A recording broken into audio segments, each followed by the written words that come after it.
Tuning into Sci-Fi TV, the viewer's guide to genre television for the week of May 23rd to May 29th, 2015.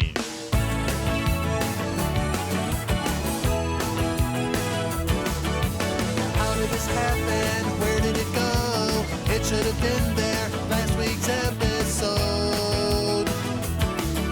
I thought I was set up with my season pass. Now the new show is out, and I don't know what happened last week. How did my TiVo forget? Hey everyone, welcome to the show. I'm Wendy Hembrock. I'm Brent Barrett. And I'm Kevin Batchelder. And to start off June, we've got a new poll running. We want to know which of the recent season finales did you enjoy the most? Right now, the comic book shows are in the lead with The Flash, Agents of S.H.I.E.L.D. and Arrow all in the top spots right now. Yeah, I personally voted for, of course, Grimm. I just love that finale, but it's holding out around 7th place, tied with a whole bunch of others, so we'll see where that goes. Yeah, I wasn't surprised to see The Flash in at number 1 again. Not my personal choice, but I know a lot of folks loved it. It was good, Kevin. Yeah, I've been hearing that a bit on social media this week. Thank you, folks. I appreciate that you gravitate towards my comments. Well, The Flash and Agents of S.H.I.E.L.D. are well ahead of the rest of the pack, but that means that that's just waiting for some of the folks in third and below to break away as the poll keeps running, which it'll be up for a little while. We also want to let folks know we're going to be doing our summer watch/rewatch of The Almighty Johnson Season 3, which is available on Netflix, so if you want to watch along with us, maybe put that in your summertime plans. As I've said before, good season finale. Series finale. Yeah, looking forward to it. I think it'll be a fun show to do, an episode a week during the summer. Yep, very good, fun summer show, I think. I agree. And we also have a contest running. You can win your choice of season 1, 2, or 3 of Person of Interest on DVD or Blu-ray. The deadline is June 12th, and listen for the hint in the water cooler. My personal recommendation is enter the contest, and if you win, pick season 1 and then go out and buy season 2 and season 3. And if you didn't win, go ahead and buy season 1 through 3. And if you don't enter the contest, buy season 1 through 3. That about covers it. I think we'll have a little person of interest topic in the last call this week. So let's head on over now to the water cooler. Technorama, the podcast for geeks, because geeks are better than cool. You don't hear someone say, "Get away from me, you cool person." Who's gonna have their 65-inch home theater system installed by the Cool Squad? Not me, that's for sure. How much cool cred do you have? Not enough to care about. Think you'll find any canned unicorn meat at thinkcool.com? It's just a part domain name. They don't even have roadkill in a paper cup. That's why you need to start listening to Technorama, because that's what geeks do. Go to chuckchat.com and listen to Technorama before you turn cool. First up, we're going to do the quick review of shows that were on last week and talk about whether you should watch them now, soon, let them sit, or skip them. We're starting with Saturday, the 23rd of May, with Orphan Black, Episode 6 of Season 3, Certain Agony of the Battlefield. I would give it a strong watch it soon. Yeah, I agree. High-end watch it soon. Yeah, very high-end watch it soon for me. And Sunday, Game of Thrones, Episode 7 of Season 5, The Gift. I would say low watch it now. I'd just say regular watch it soon. I'd go towards lower watch it soon. Penny Dreadful, Episode 4 of Season 2, Evil Spirits in Heavenly Places. I like this. I would say low watch it now. I liked it too, but not a lot. I'd just go low watch it soon. Mid-range watch it soon for me. And Salem, Episode 8 of Season 2, Dead Birds. Strong watch it soon. Haven't caught up yet, but I have to tell you, I finished Season 1 and I've just started Season 2, so I'm almost there. Woohoo! And I'm not watching.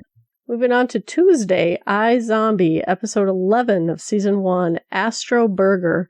I would say strong watch it soon. Yeah, I concur. High-end watch it soon. Yep, high-end watch it soon. And Community, Episode 12 of Season 6, Wedding Videography. Watch it soon. Yeah, I think so too. Watch it soon. Not a fan of this one at all. Let it sit. Interesting. Thursday, Wayward Pines, episode 3 of season 1, Our Town, Our Law. It's a bit of a slow burn. Low, watch it soon. Oh, I thought this was the best of the season so far and pretty dramatic. I'd say high-end watch it soon. Yeah, I teetered between a let it sit and a low watch it soon, so I'll be polite, give it the low watch it soon. Interesting. And Friday, The Messengers, episode 7, Deus Machina. I haven't seen this. Oh, I'd say watch it soon. No longer watching. Other Space, episode 7 of season 1, First Contact. I'm not watching this. I was going to do the same joke as last week, but I won't. I'm not watching this either. Really funny one, I thought. High watch it soon. And Daredevil on our 1 episode a week watch, episode 8 of season 1, Shadows in the Glass. Low, watch it now. Ooh, I'd just say watch it soon. Yeah, I thought it was another really strong one. Teetering on the low watch it now or high watch it soon. It's a coin flip there. And let's move on now to some listener feedback and news. First up, we've got a voicemail from Bonita referring to being a newer listener to podcast. I just wanted to say I've been listening to you guys for a little while now. I haven't listened since the beginning, but I really enjoy your podcast, and I just want to let you know that I don't have anything specific to talk about other than to say how much pleasure I get from listening to you guys discuss genre shows, even if they're shows I don't watch. I feel like I'm getting a good feel for the genre community of TV shows, and I just wanted to send you a shout-out and say how much I appreciate it, and I look forward to your podcast when they come out every week and drop down. It's one of the first ones I'll choose to listen to out of the 10 or so that I follow every week. So just want to say thanks from the South. Take care, y'all. Thank you very much for that. You don't know how much of a pleasure it is for all of us, I'm sure, but definitely for me to listen to somebody who's new to the show, who's really enjoying what we're doing. It definitely reassures me that this experiment for the last however many years we've been doing this, I don't even want to count now, has not been wasted. Thank you.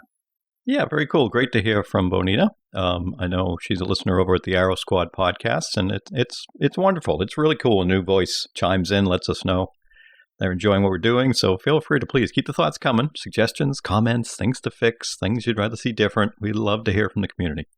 Yeah, we definitely love to get feedback, especially from newer listeners. I always find it fascinating when people say they like hearing us talk about shows they don't watch. That always seems to tell me we're doing something right, because it's sort of like sitting on the subway and overhearing someone else's conversation, which is always a little fun to do. So thanks again for the feedback.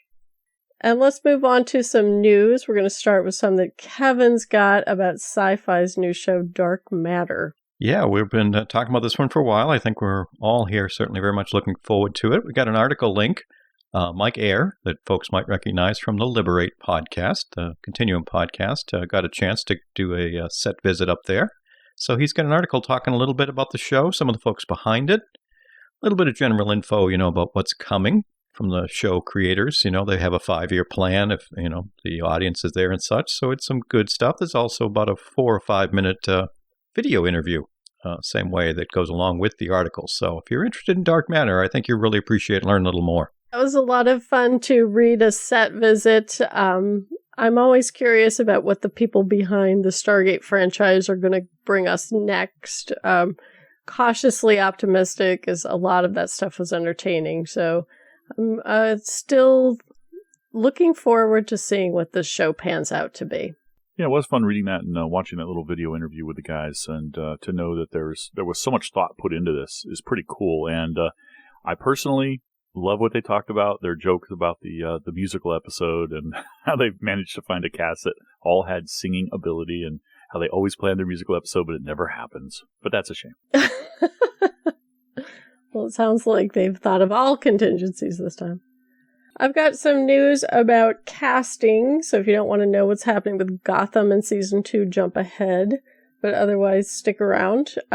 We talked before about Marina Baccarin being boosted up to a series regular, and now we know that the actor who plays Lucius Fox, Chris Chalk, is going to be a recurring regular on the show, as well as Nicholas D'Agosto, who plays Harvey Dent. So that's going to be some interesting people to see on a regular basis. Very cool news. Yeah, I know the Gotham fans very glad to see that coming, so I think that's cool. And we got some more casting news that Brent's going to share about Heroes Reborn. Yeah, and this one's kind of tricky, folks. We're not going to give you the name of who's cast here, even though we normally give a spoiler warning. This one's too big of a spoiler warning because it not only spoils who's going to be cast in Heroes, but actually spoils something about Orphan Black. If you haven't caught up on the most recent episode of Orphan Black, you don't want to read this link. Somebody from the show has been cast in the new Heroes Reborn show. And if you find out who it is, it will kind of spoil what's happened in Orphan Black if you haven't seen it. So let's just leave it there.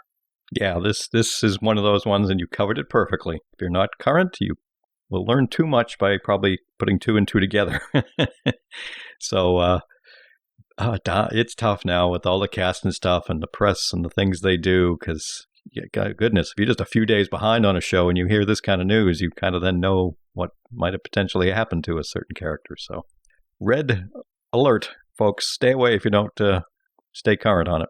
Well, I have to admit, as someone who is current, I was really happy to see this because it clarified for me what I assumed, but also means that an actor that I like a lot from Orphan Black will be on something else relatively soon.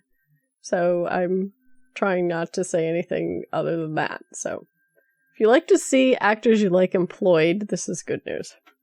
And let's move on to some things that are coming soon. Kevin's got a trailer for Dominion Season 2. Yes, the sci-fi show, not really a hit with the three of us here, but we do know some of you enjoy it. I've certainly seen a few comments on social media that you appreciate. We're still keeping you up to date on it, even a little bit, something that we don't spend a lot of time looking at. But we do have a link in the show notes. There is about a 1-minute trailer. Now, this is returning in July, I believe July the 9th. So certainly if you're someone who's current, want to kind of get a little idea of what's coming on Dominion, take a look. I mean, I gave up after a few episodes, but I took a look at the trailer and I can see where the story's kind of moving a little too. So it's some good info if you want to be prepped for what you got coming now in just a few weeks. Yeah, I had given up on this, but it actually does look like a pretty interesting story. And seeing the trailer reminded me of the actors that I did like in the show. So hopefully if folks are sticking with it, they will be very pleased by this trailer.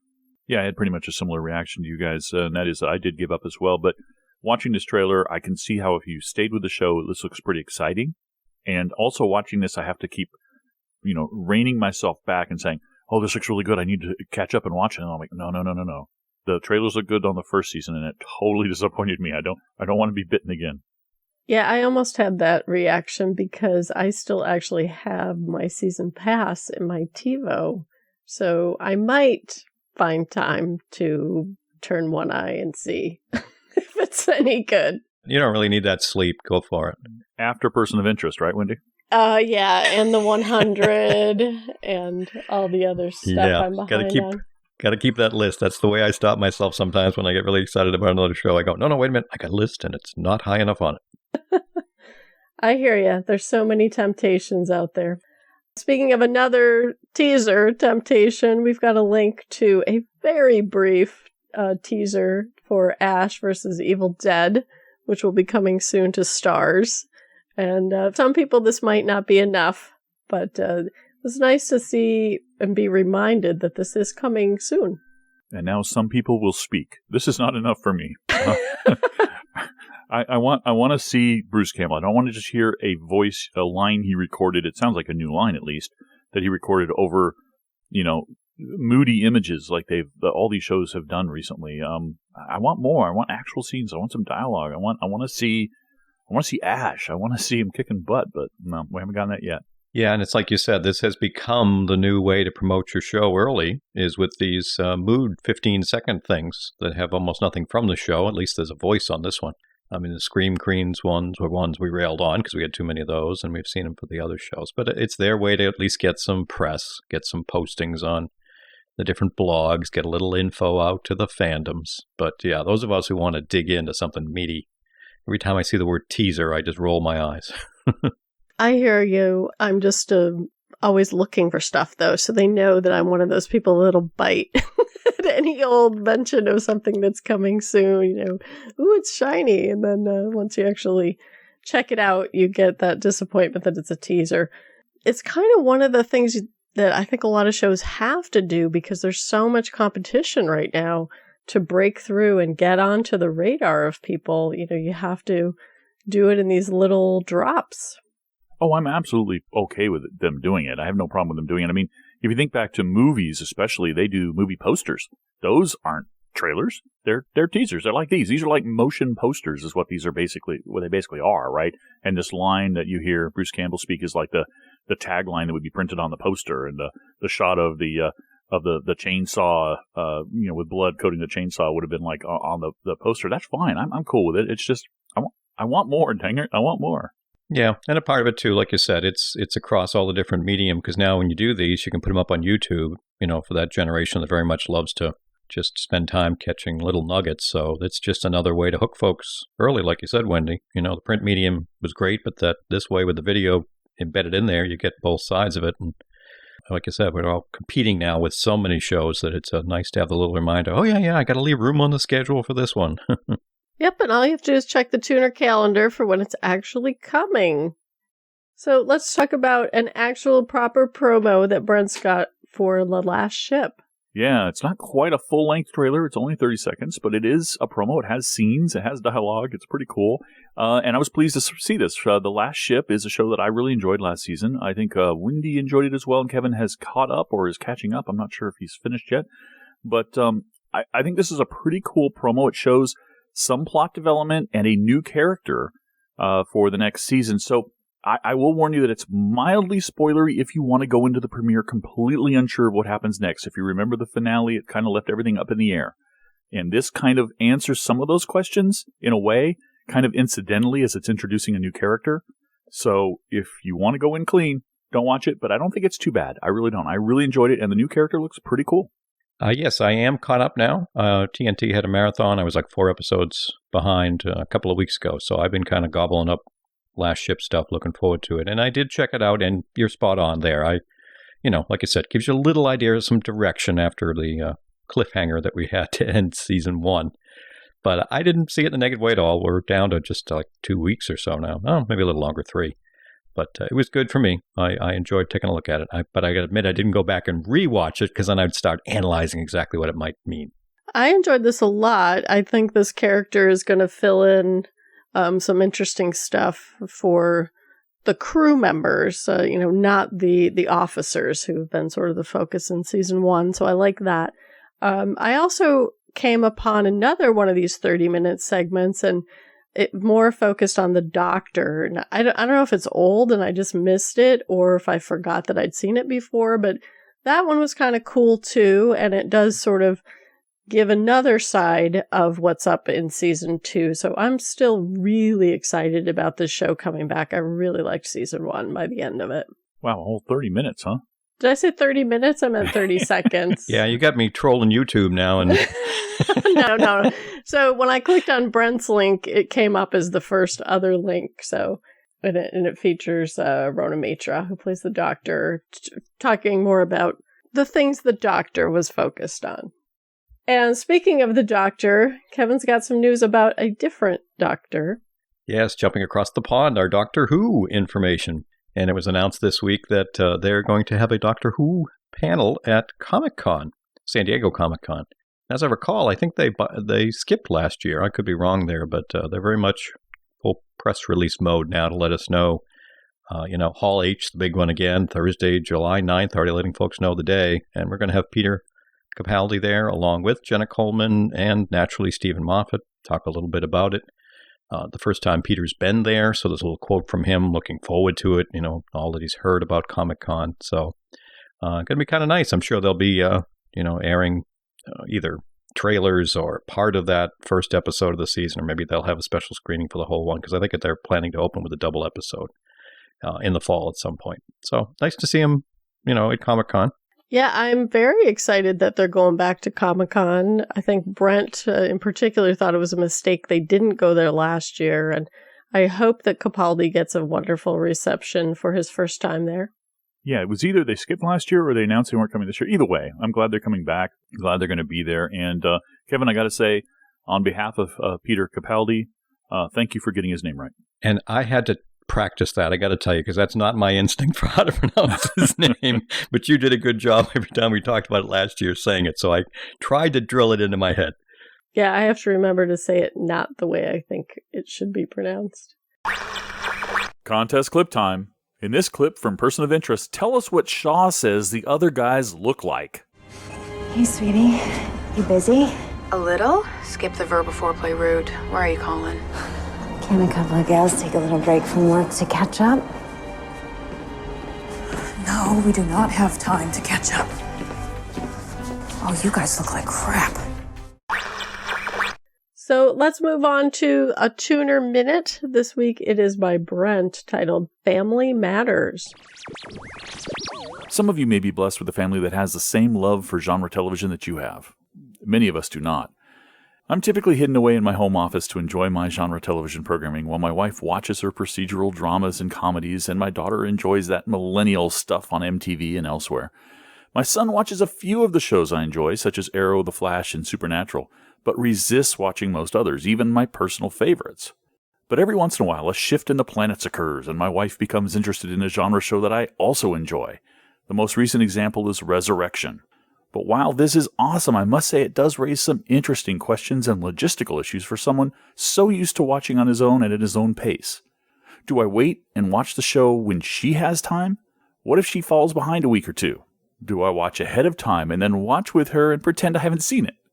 Or do I just smile that she enjoys the same show I do and the two of us watch at our own pace and talk about the show as if we were at the water cooler at the office? With some non-genre movies and specials that we both want to watch, we can leave them on the DVR for months before our viewing schedules align.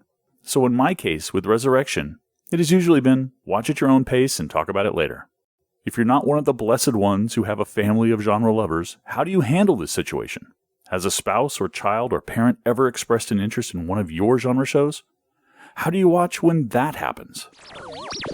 Oh, good one. There's a couple of shows. I mean, my wife is not, since my daughters are older now and not living in the home anymore, it's mainly just my wife there. There is one genre show that we share, and that's The Walking Dead. And we're both big enough fans, even though I do have issues with it, as you know, to watch it, almost live when it's airing. It's one of our Sunday night ones to watch. And the only other show that's she's shown some interest in is the new one, Wayward Pines. And it was interesting because actually she had set the DVR recording before I did. Because I wasn't aware, we weren't sure if it was going to be genre, and she had heard something about it and I had an interest because it's funny, I went to set the recording and I saw it was already there. But to answer the specifics of your question in terms of when I get to watch it and so forth, because she also watches a ton of other shows. So I was afraid then I was going to be in that box, Brent, of having to decide when. She ended up being away with my daughter for like a week and a half when it premiered. So I, kind of had the blessing to start watching it. So it's okay now. I'm an episode or two ahead of her, and that's fine. I don't have to wait. Maybe if she gets caught up, we might have to align schedules. But right now, I've got clearance to be a little ahead. Well, I'm lucky that most of my family does watch genre shows. The only frustration is they're usually not as up to date as I am. So I tend to end up rewatching things that I've already seen. I just happened to be in New York City earlier this week visiting a friend and ended up rewatching the Supernatural season finale, mainly because it was mislabeled on their cable. So they watched what they thought was episode 23, and I was like, that's not the finale. And then we went and found that the finale was actually labeled 22 and watched it. And I gotta say, it was actually better on the rewatch than I remembered the first time around. But I also have to be very careful when talking about Game of Thrones at Sunday dinners, because sometimes folks are not caught up and as excited about the episode that's coming as I am, although my niece and my nephew are reliably always excited too. I also have to tell you a funny story. Someone gave me for Christmas a magazine that was like the summation of San Diego Comic-Con from the summertime. And I really appreciated that they thought of me when they saw this magazine, but I thought it was so funny because I was like, wow, this is awesome you thought of me, but this information is like 6 months out of date. So I was like, yeah, I kind of know everything in this magazine already, but I appreciated the thought. Yeah, the same situation with my remote family. My parents both enjoy some genre stuff. I mean, my father loves the science fiction stuff. My mother tends to more like the fantasy things, in fact, and suspenseful things. She was over recently, and we were watching TV while she was staying at our home, and I was watching an episode of Person of Interest, and later on an episode of Grimm, and in both cases she was watching, and she was talking to me about the show because she watches them as well. But then she indicated about halfway through each one that she wasn't caught up, that she was like a couple episodes behind. I'm like, Mom, why are you watching this? She's like, no, it's okay. So apparently she doesn't have the same, either she has the same, that's where I get my I don't care about spoilers thing from, or she doesn't have the same, concerns that a lot of us have about watching things in order. But that was pretty funny. I have to admit, though, that if I didn't love my wife so much, I don't understand why she would be with me, because she always talks about how she refers to the programming I watch as that sci-fi crap, and so Yeah. so I definitely Ditto, have to plus watch one them over here on the other coast, Brent. Yeah. Well, that's funny because the one thing I have noticed is the more people I know that have Roku and Netflix, they seem to be more willing to try genre stuff out than in the past. Maybe because it's so much there, and if it doesn't grab them, they can just skip on to something else. But it seems like lately, especially my sister is not really a genre-y person, but her husband is. In fact, he's a big book reader. He often refers me to a lot of books that almost always end up becoming TV shows. Like he recommended Wayward Pines because he had read the books. And but even she is getting a little bit more willing to sort of check out the genre stuff in their Netflix and their Roku. Hey, speaking of Wayward Pines, Kevin, your wife said she said it before you even had a chance to. How much are you willing to bet that maybe she enjoyed a little Matt Dillon back in the day? Yeah, that could be part of it. I haven't really started to talk to her yet about what she's liking about it. So, or if she is even liking it, she's still watching it. But I think she's only done like 1.5 episodes. But yeah, I don't remember any previous Matt Damon love, so I'll have to drill down a little bit on that. Matt Damon. Matt Dillon. Yeah, I think you mean Matt Dillon. I know. There we go. Though I think a lot of women do like Matt Damon also. So let's head on over to the back porch now. Today we talk about Orphan Black, iZombie, Penny Dreadful, and Daredevil. And let's start up first of all talking about the most recent episode of Orphan Black, episode 6, Certain Agony of the Battlefield. Brent is going to start us off. Yeah, this was a pretty cool, well-packed episode and some really dramatic things happening at the end. You heard us talk about spoilers we were trying to avoid in the article section in the water cooler. And that was a spoiler of Paul and his apparent sacrifice. And that all leads up. It builds up with Sarah having visions as she's being medicated of Beth. And I'm starting to wonder when I watch those visions and rewatch those visions, are they really hallucinations, or is she somehow supernaturally linked to the spirit of Beth? The show is clearly science fiction, so it might have a little bit of that in there. So it was pretty cool watching Sarah talk to Beth, at the kitchen table. Sarah at one point asks or tells Paul that he loved Beth, and Paul has a great response that says, that Beth isn't the one he loved. And that, I wonder, is that implying Sarah? Because he does sacrifice, he does save her and sacrifice himself to cover her escape later on, or does he mean somebody else? Rachel? Who does he mean? Who did he love? Did he love, was he a child when the Sarah clone was first harvested, or the Sarah original was first harvested, and did he love the original Sarah? The original clone? What is he talking about? I want to know more about that. But I guess the easy answer is he's talking about Sarah. But he does take over the base when he realizes what the doctor's doing to the male clones. She's sterilizing them, and there's also a program out there to spread a venereal disease to everybody that the clones have sex with. So he helps get Sarah out of the base, but he's wounded, of course, and then he basically ends up sacrificing himself because he's wounded pretty badly.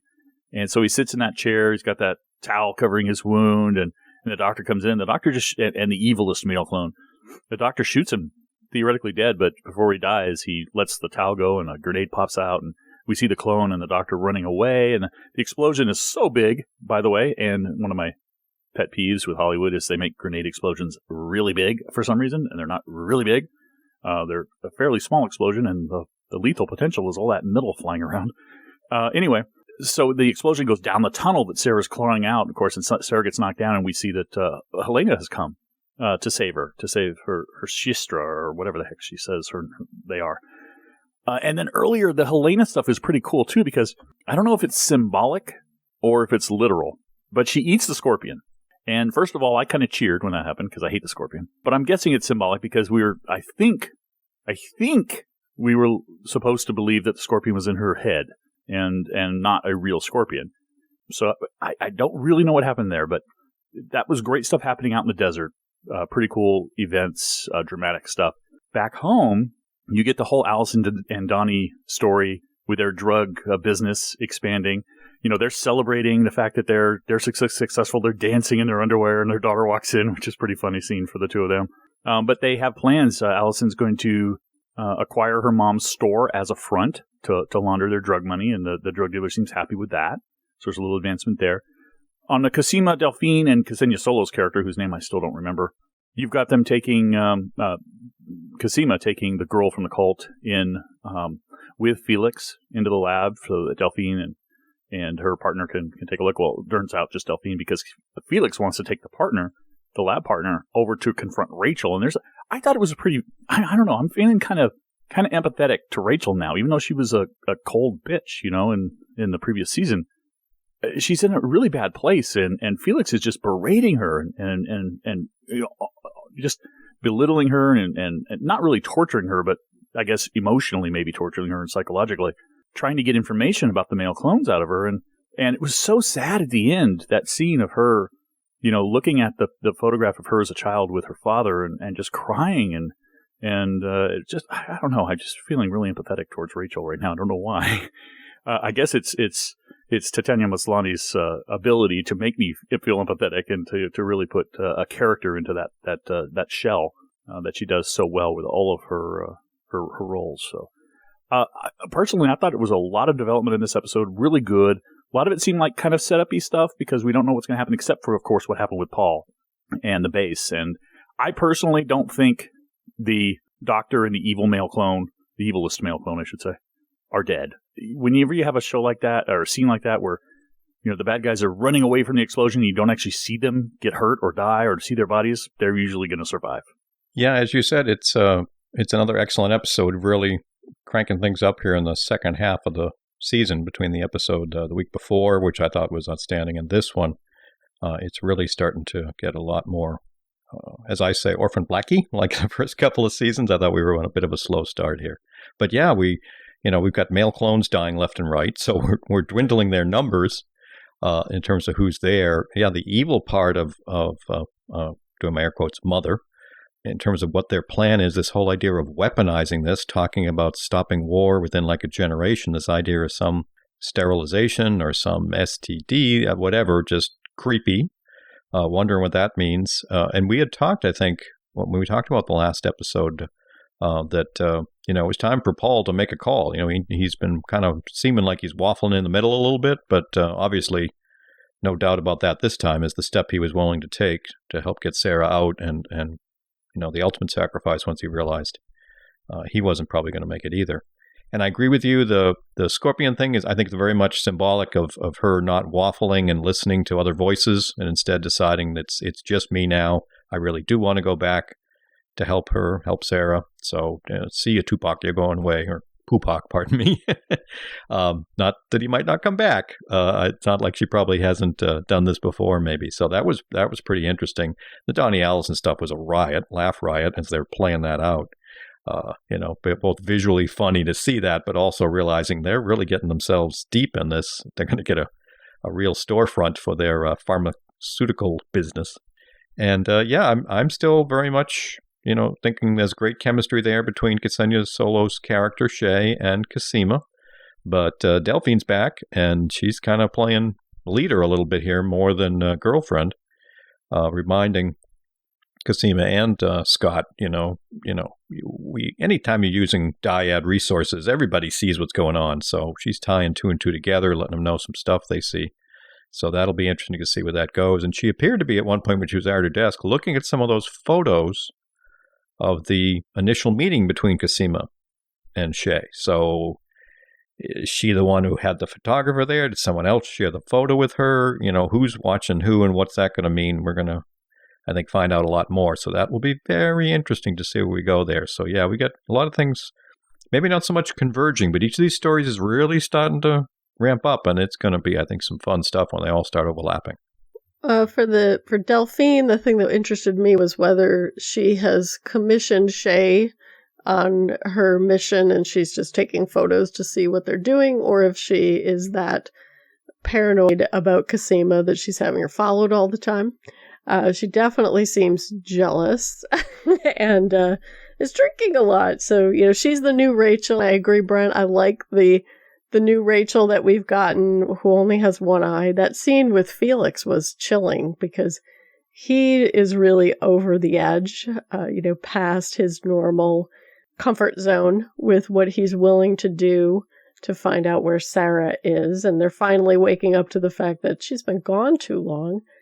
And I agree that Tatiana Maslany, she does bring this very tangible vulnerability to Rachel that is sympathetic. So I also like the reveal that she knows the language in the book and is drawing it in her art. And so I'm assuming somehow she's going to sort of get turned into an ally versus an enemy before we're done.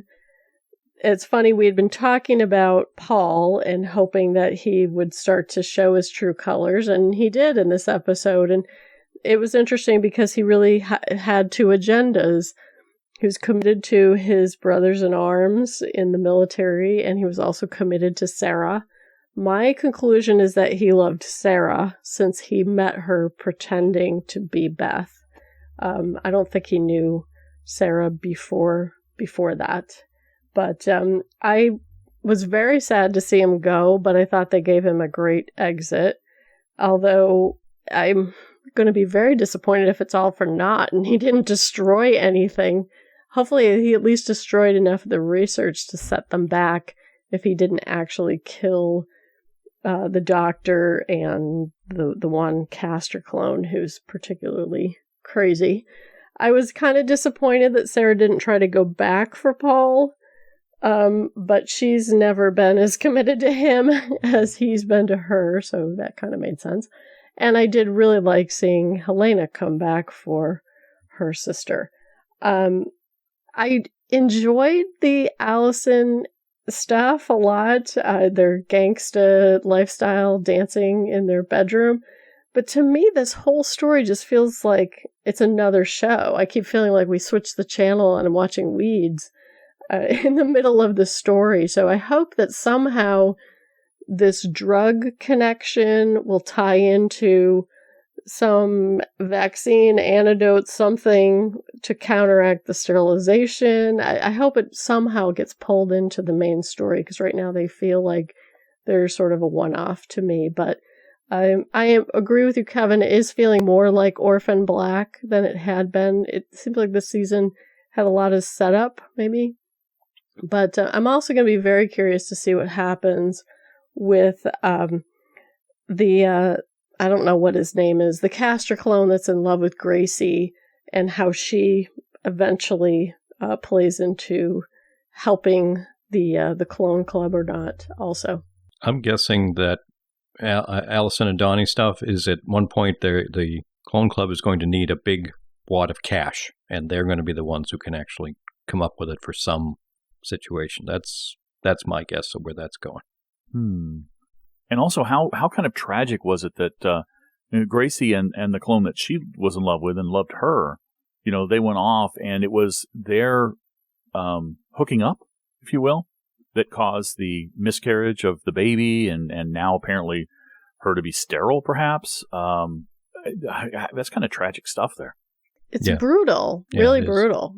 And as you both said, the Felix stuff, I just think and I think you were mentioning it, Wendy, he just snapped. I mean, he's had Sarah now completely lost several days, and he just couldn't handle it. And he sees Rachel as the conduit to information. So yeah, once he started to really push it, and we saw that vulnerability of her, yeah, it was discomforting to watch. So it did a good job from a show point of view to see a character we very much love. I mean, everybody loves Felix. To see him go to that point, to the point of where we're like, oh, dude, back off. She's handicapped basically at this point.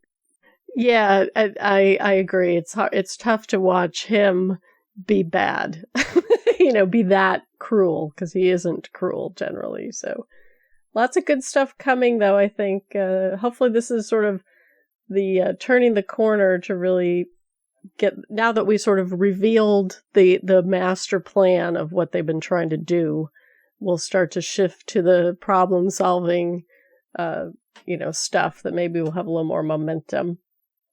So let's move on to another show. Kevin is going to start off our discussion of iZombie. Yes, and we're talking about episode number 11, Astro Burger here, with just a couple of episodes left in the season. And folks know, your longtime listeners know, I've very much been liking this show quite a bit, a lot of fun. And while it's still got the fun, boy, they've done a great job in the last few episodes of really ramping up the story. I won't say it's gotten too serious, although there are definitely serious bits in here. But I guess maybe more of an engagement point of view, where a little earlier in the season for me, it was a little more of that popcorn entertainment, just week to week. It was fun and not thinking much about it. Now they've really brought some things together here, with Major having checked himself into the insane asylum. One of basically his chess buddy there, the one who mentioned the episode back at the end about the fact that he knew they were zombies. First time I think Major's actually heard that word, ends up dead. And sure enough, that's going to end up as the case of the week for Liv.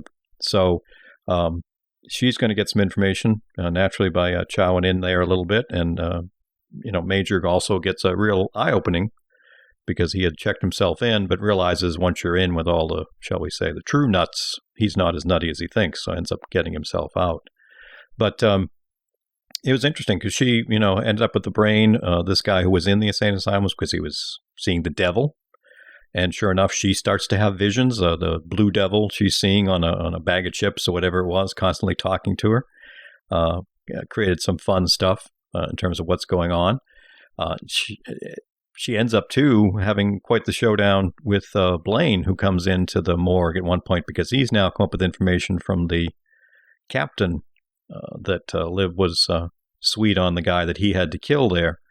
So the storylines are starting to pull together. So he just shows up in the morgue and, Liv's been talking about maybe killing him. And there was some poison available in the fridge when she went to get a drink thing for him. You're wondering if she's going to do it or not. They did a good job of tension there. She didn't go to that step.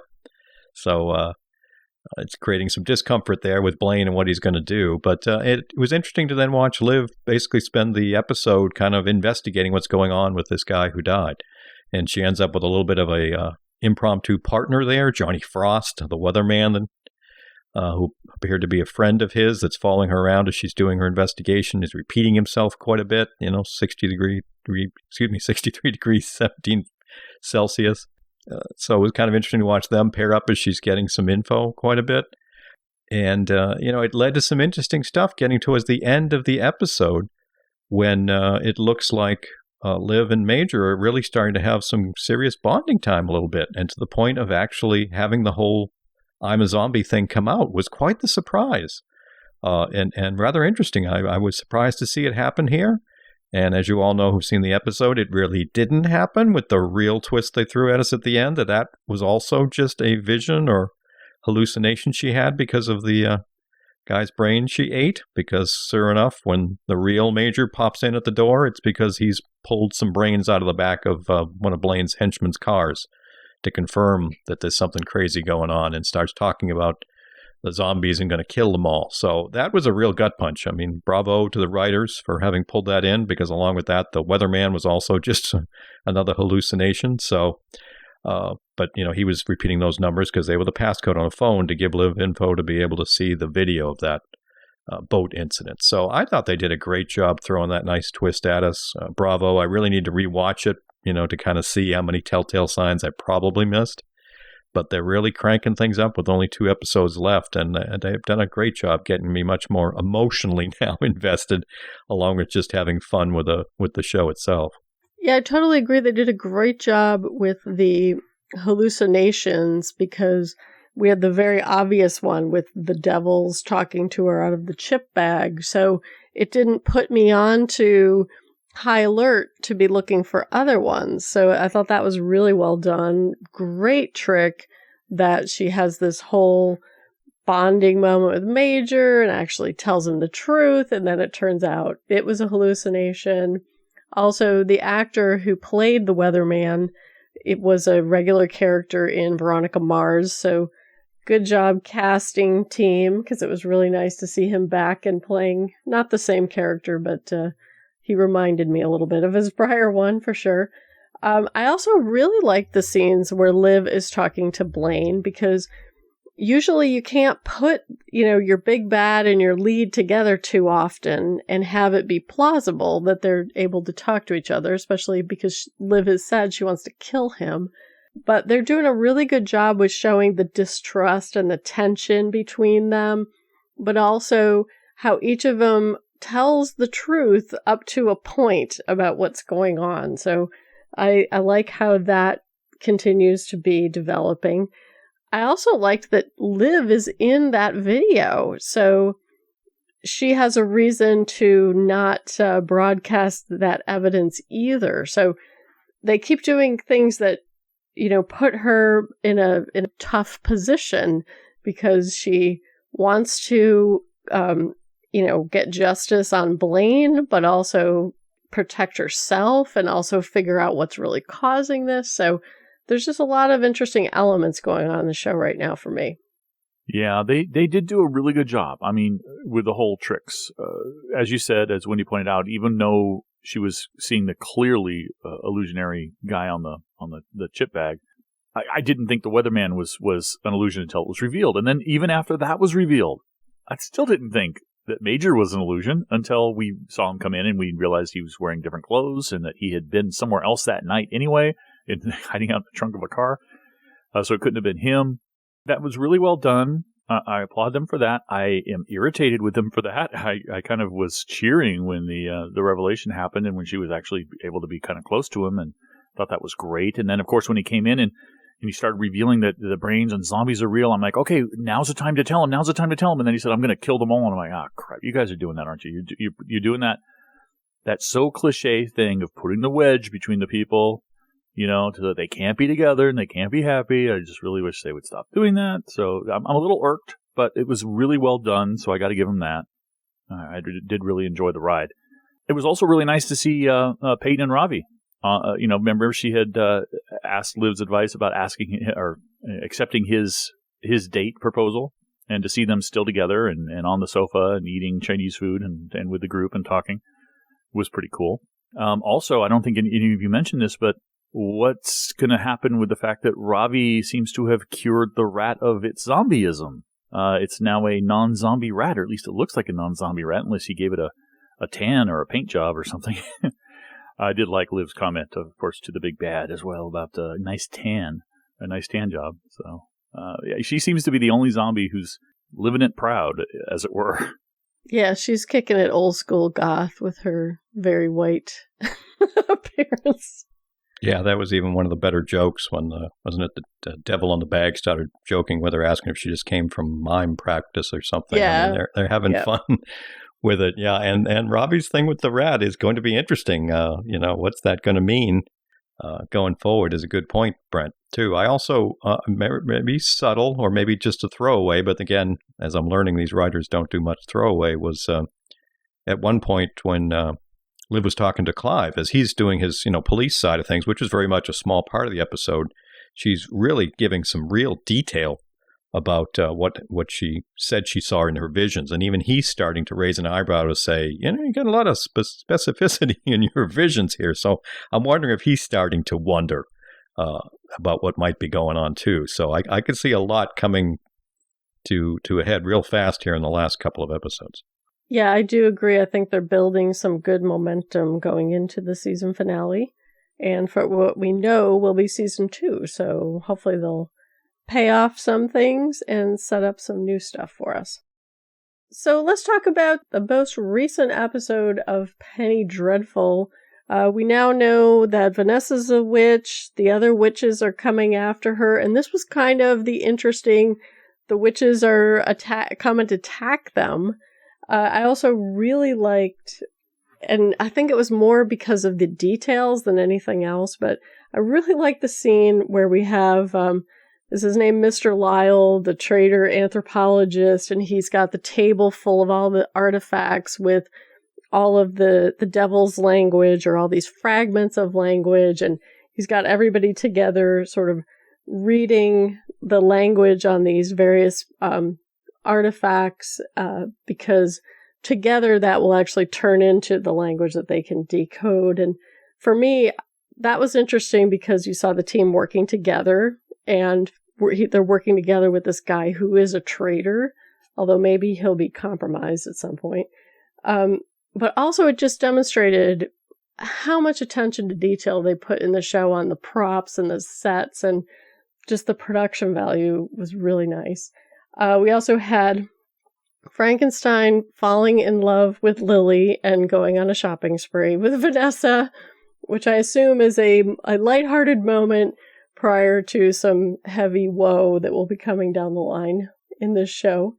We also get I'll call it the C story, that the massacre and also the train murders are still being investigated. So people are still at risk of exposure, but we're not right now. I also really liked when the witch's daughter, Hecate, comes to meet Chandler. And, she appears to be winning him over with all of her lying about being an American and where she's from. And at first I was like, oh, come on, they're not going to make this guy this stupid that he's going to fall for this. But he seems to be. And then he totally calls her out at the end about her accent and, details of what she said. Unfortunately, he concludes that she is from his family. His father sent them to try to bring him home again. So his spidey sense is a little wrong. I also really liked the effect when the three witches were in the house and they were sort of blurred into the wallpaper. They did a great job with the tension before that attack happened. And unfortunately, they didn't kill anybody, but they weren't there to kill anybody. They apparently were there just for more of Vanessa's hair. And bad things are definitely falling into place for Vanessa. But I enjoyed this. I liked a lot of the character moments in this episode. Yeah, when the witches did the attack on the house, I was hoping for a couple of things and got one of them. I was hoping to see Ethan do something wolfy, but he didn't. And we've still, interestingly enough, never really, I don't think we've ever seen him wolf out, as it were. We've only seen the after effects of it. Him waking up in a pub full of dead people. So it'd be kind of cool to see when that actually happens, when we see what he does. Does he become a full wolf? Does he just kind of go crazy? I mean, what exactly is he? And how does it manifest itself? I'd be curious to see that. I was hoping we'd see it here, but we didn't. The other thing was Vanessa being a badass, and she did a bit of it, and I was glad to see that. I mean, again, using the devil's tongue again and saying things that I don't even think she really knows what she's saying. She just said it, and it was enough to startle, and if not scare, the witch who had grabbed some of her hair. And you're right. At first I thought the hair was a consolation prize. They really wanted to kill her or something, but it looks like that was the major intent. The primary intent was to get it. And not just a consolation prize, so that's fun, I guess. Seeing Frankenstein with Billy Piper's new character, Lily, I guess she's called now, was interesting. When he was out with Vanessa and doing the shopping, that was kind of cute too. But when he was talking about his cousin, buying for his cousin and so forth, I was thinking I had forgotten that he had convinced her that she was his cousin. So I was thinking, oh, that's convenient, but what's going to happen when the truth comes out? But he had done such a good job of convincing her that even though he is clearly enamored by her, he's going to have a hard time getting her to be enamored with him because he's established in her brain that they are related, that they are cousins. So she's going to have this natural, societal taboo thing about not wanting to be with him. So he's kind of putting his own firewalls in place to prevent that from happening, which is kind of interesting. There's more development down, of course, with his creature and the blind daughter, who is actually the one who's apparently making most of the designs. And I found that interesting that, she's talking about so much about how to make one of these wax models look visually, correct when she can't see a darn thing. So that was pretty interesting discussion as well. A lot of cool stuff happening here. I like the whole, gang getting together at the house and trying to figure out what was going on, stuff that happened before the witch attack. I thought it was all pretty cool. Yeah, you covered it very well, Wendy, when you said this is one of those nice developing episodes that has made Penny Dreadful interesting. Some of the season 1 stuff, we had a little more actiony things happening as we were chasing down some creatures.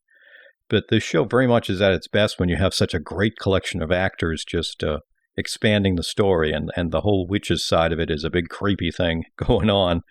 So seeing everybody kind of interacting to get to these points was some fascinating stuff. Even the police trying to talk to the guy who just came back into consciousness after being one of the victims at that when it was a bar or a restaurant or wherever it was when our hero there had wolfed out. So wondering if he's going to get any more info about that. And like you said, Brent, wanting to see him have some type of more experience with it. I guess we're waiting for the next full moon maybe to really see what that might be. But it's still interesting to see the different pieces kind of playing out and seeing Billy Piper's character starting to come more back into the show for all that's going to be played there.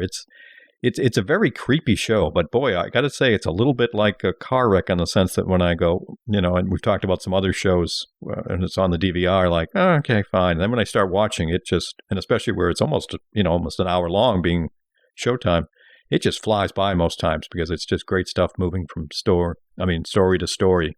The exception of that one, I think it was last week, which was a little developing one about the other witch.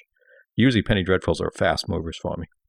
Yeah, I think they do a great job with the creepiness and the tension and also, the characters who are withholding information.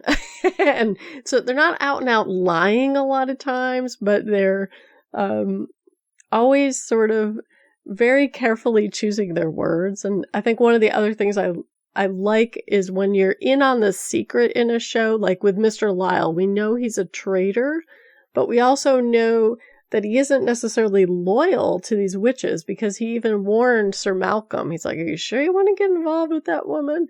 And I'm going to be very curious to see if he ends up siding with our gang or if he just runs away or what he does and what role he has to play. Because I was very surprised at how much he was in this episode and how much they've sort of accepted him into the Scooby Gang. And I think we have time to talk about episode 8 of season 1 of Daredevil. Kevin's going to start us off. Yeah, this is the episode entitled Shadows in the Glass. And again, I'm the one here on the slow burn, going one episode a week. I believe my co-hosts have already seen the whole season, and many of you have. And I've been really enjoying the steady build, and definitely the last few episodes are really rocking it, very much so. And this is one where we basically have the episode with our shall we say, our big bad or our bad guy backstory, Fisk's backstory about what happened with him as a child. And pretty brutal, obviously, if you've seen it.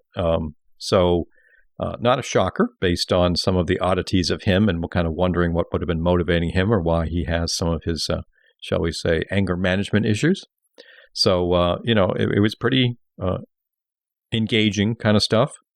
Certainly seeing the brutality of what happened with his father as he came forward, and also his girlfriend as she has become much more important to him and now is kind of reaching out to him, and the two of them are certainly taking a step in their relationship. So that's, some well-played stuff, along with the fact we also spent a good amount of time with seeing our reporter still trying to build some information and our folks stepping up, including Daredevil, to reach out to him to say that someone, that he trusts him, and trying to get him to realize a bigger part of the story. They have to really get Fisk exposed because no one knows his name, no one knows who he is. This is our chance for some leverage, which made a lot of sense, leading right up to almost at the very end of the episode when they think they're going to have enough information to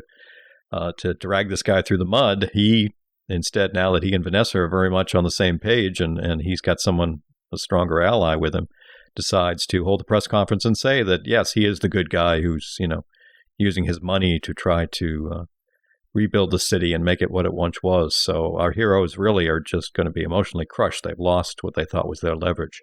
So from a story point of view, I think it was some very interesting stuff and gave us some more information. As we sometimes say, backstories aren't always a lot of fun episodes. Sometimes if you know someone's got some damaged background, but again, very engaging storytelling and very well done performances, much like the discussion we just had relating to Penny Dreadful, that may not be all action left and right, but it's certainly fascinating stuff that gets you engaged. And so I really enjoyed it.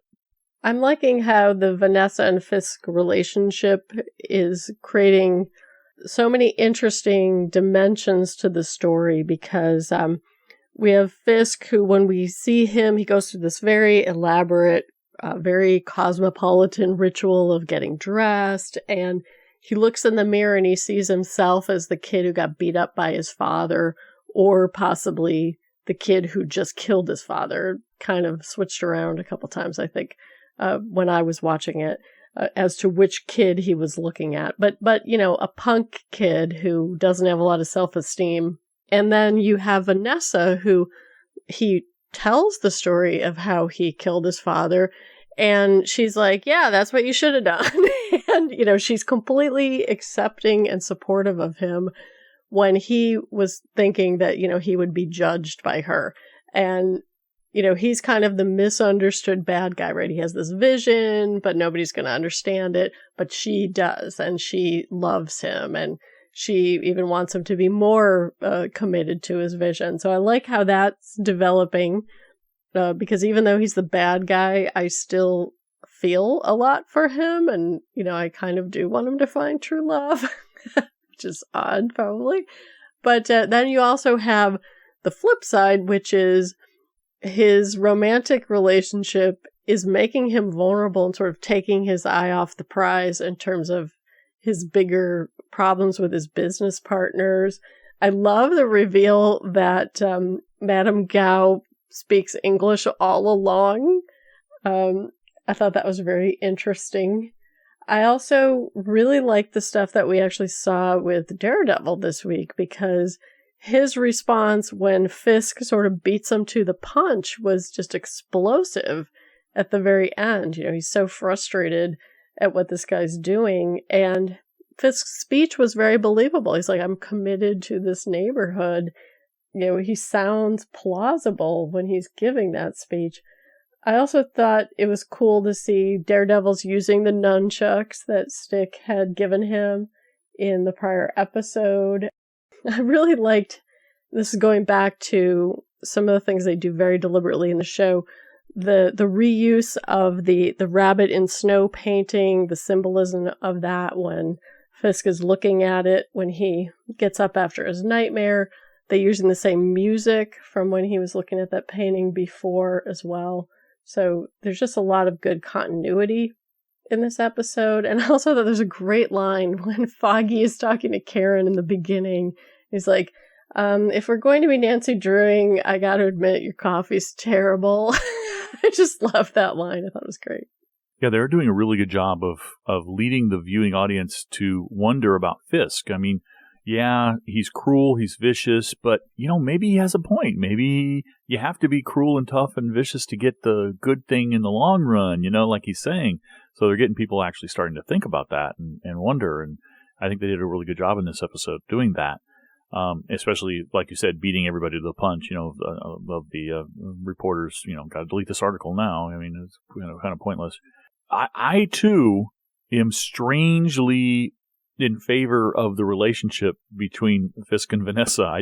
I find that to be actually the most heartwarming relationship I've seen on this show, and it's really strange because it's very twisted.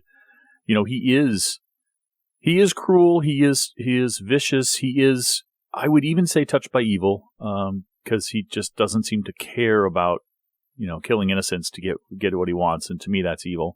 So to see and to realize that I am rooting for him to find love with Vanessa and happiness is just strange to me. But those two just seem to, the chemistry is just incredible between those two, the actors and the characters, that I'm just really loving every time I see them together. And, and to see that she comes and she comes to comfort him even when he wants her to go away, and she confronts him and she's tough and she says, is that what you really want? You really want me to go away? And he doesn't. So she talks and, and his line about, I'm afraid of how you'll look at me if I tell you the truth. And she just, doesn't really slap him, but I mean, kind of like, slaps him straight and looks at him and says, you tell me, and tells the story. And like you said, Wendy, her reaction to it, you could tell when he talked about, we took a bag down to the river every day of the week. You saw her body language. That shocked her. But the brain that she is, and the clearly the survivor that she is, and the fact that she seems to really like the guy, led her to support him and to try to improve his outlook. And how great was that as a counterpoint?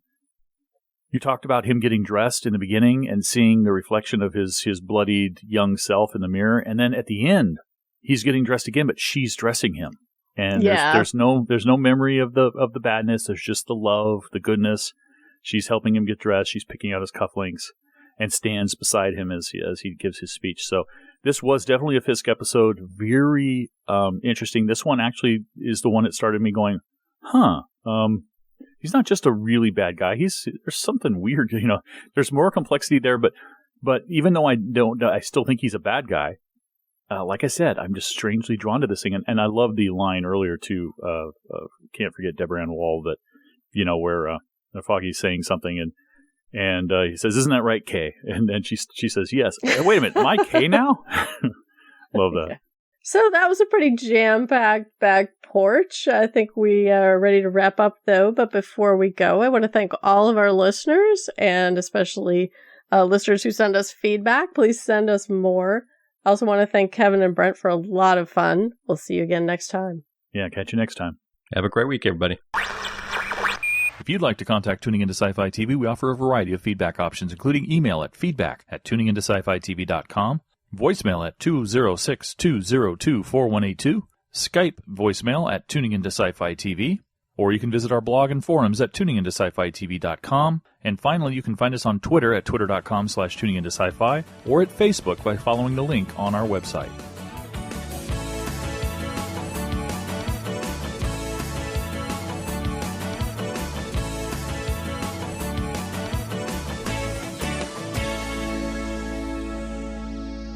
Tuning Into Sci-Fi TV was hosted by Kevin Batchelder, Wendy Hembrock, and Brent Barrett. The theme music for Tuning Into Sci-Fi TV is by Beatnik Turtle. Used with permission. Listen to Tuning Into Sci-Fi TV on Stitcher Radio on Demand. Download the free app today at Stitcher.com. You've been listening to Tuning Into Sci-Fi TV, episode 339, recorded May 30th, 2015.